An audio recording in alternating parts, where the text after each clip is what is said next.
primeiro registro de uma construção de 8.000 anos, pegadas de humanos de 300.000 anos de idade, evidências de uma doença que assolava as crianças egípcias, uma tumba celta de 2.300 anos e novas análises genéticas que mudam como a gente pensa a chegada do homem na América. Isso é tudo que foi descoberto sobre o passado, agora no presente.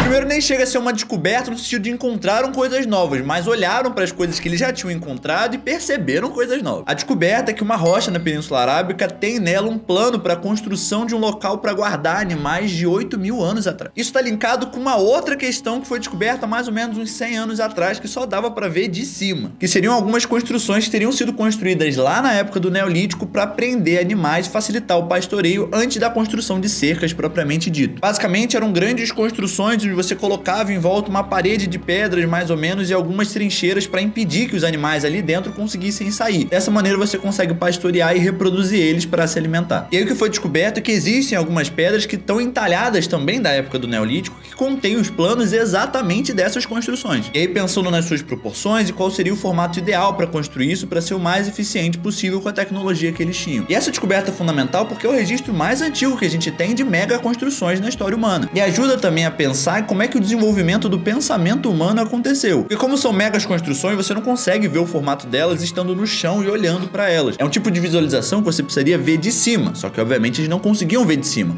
Então eles precisavam imaginar e abstrair essa forma. Porque é o primeiro registro que a gente tem disso e é uma coisa que a gente faz hoje muito bem, só que é uma habilidade muito importante para o desenvolvimento de outras tecnologias e outras construções. E até agora o registro mais antigo delas é exatamente nessas pedras. E a próxima descoberta aconteceu na Alemanha e são pegadas de 300.000 anos atrás de uma espécie humana que seria o Homo heidelbergensis, que viveu mais ou menos entre 700.000 e 200.000 anos atrás. E é uma descoberta muito importante também porque é o registro mais antigo do Homo heidelbergensis na Europa, o que ajuda também a mapear a transição da humanidade ao longo do planeta. E é o quarto registro encontrado de pegadas dessa espécie do planeta também. Então é bastante importante. Mas não só isso, ela também pinta um cenário que ajuda bastante a gente entender como é que era a vida daquelas pessoas naquela época, especialmente de crianças, porque foram encontradas pegadas de 3 pessoas diferentes, um provavelmente adulto pelo tamanho da pegada e 2 muito menores que provavelmente eram de crianças ou adolescentes. Só que isso eu tô falando de humanos, porque em volta também tem pegadas de outras 2 espécies. A primeira dela é de um tipo de elefante que vivia naquela região, que eu não vou lembrar o nome agora, eu vou colocar aqui pra vocês, e o outro é de uma pegada de rinoceronte, que a gente não sabe qual das 2 espécies do rinoceronte é, que são essas 2 aqui. Porém, independente disso, no caso da pegada do rinoceronte,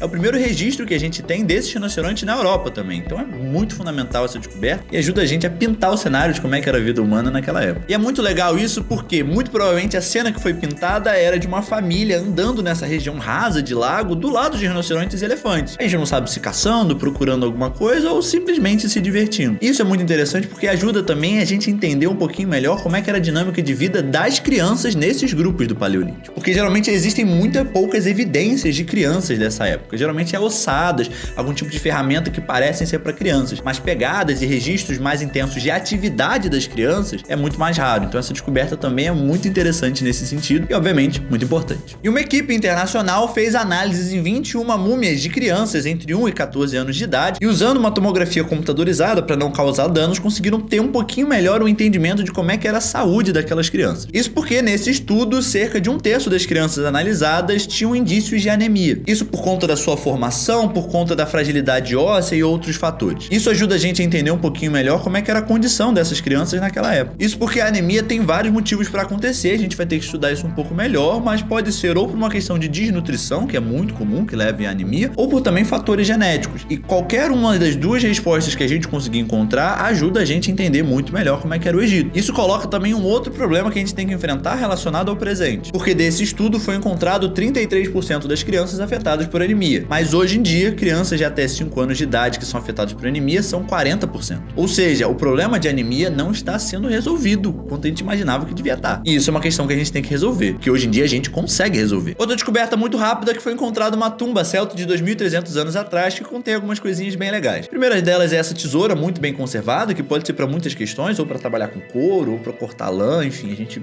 não tem como saber, mas tá muito bem preservado, então é uma descoberta bem legal pra gente. E também essa espada aí que foi dobrada para ser enterrada com provavelmente esse guerreiro que devia utilizar essa espada. E é muito interessante isso, porque essa tumba de 2300 anos celta encontrada, na verdade, foi encontrada porque estavam tentando encontrar vestígios da Segunda Guerra Mundial, que uma coisa tem nada a ver com a outra, né? E por fim, um outro ponto muito interessante é que tem um antropologista molecular que conseguiu verificar o DNA das primeiras espécies de humanos que a gente encontrou na América e viu que existem vestígios daquele pessoal da costa da China, o que muda um pouco como é que a gente pensa a migração humana para as Américas. Porque qual é a ideia principal que você provavelmente deve ter visto na escola? É que a gente passou pelo Estreito de Bering lá na Sibéria. Então, se é esse o caso, se a gente fosse analisar o DNA desse pessoal, a paridade genética seria com os povos da Sibéria muito antigos também. De fato, tem, isso está comprovado. Só que também tem, aparentemente, DNA de pessoas da costa da China, o que mostra que a caminhada não foi só lá por cima, mas muito provavelmente também pelas ilhas do Pacífico. Que é uma teoria que já está ganhando bastante força nos últimos anos, quando a gente está encontrando várias outras evidências a mais, mas que é bem difícil ainda de encontrar uma sustentação. Esse estudo pode ajudar nessa discussão. Claro que eu estou passando de maneira muito superficial, eu não sou da área de biologia, então eu nem conseguiria explicar muito bem. Mas se você quiser conferir por você mesmo, tá aqui na descrição o link para todas essas pesquisas. Só que infelizmente você vai ter que saber ler inglês, porque elas são todas em inglês. Mas enfim, essas foram as principais notícias que aconteceram nessa semana aí relacionadas ao passado humano. Eu passei um tempo fora e você deve ter percebido que eu tô com óculos novo, foi porque eu operei a vista. Então, como eu operei a vista, eu tava com muita sensibilidade pra luz, não podia ficar muito exposto à luz, então não dava pra gravar. Mas tô de volta, tá? Então fiquem aí. Se você não conhecia o canal, seja muito bem-vindo, aproveita e já se inscreve aí. Deixa o seu like também se você gostou, porque é um conteúdo que é difícil de fazer, não tem um público tão grande. Então, se você deixar um like, consegue chegar em mais pessoas que vão gostar desse conteúdo. E claro, se tem uma pessoa que você acha que vai gostar desse conteúdo, já compartilha com ela também. Mas é isso, vejo vocês semana que vem.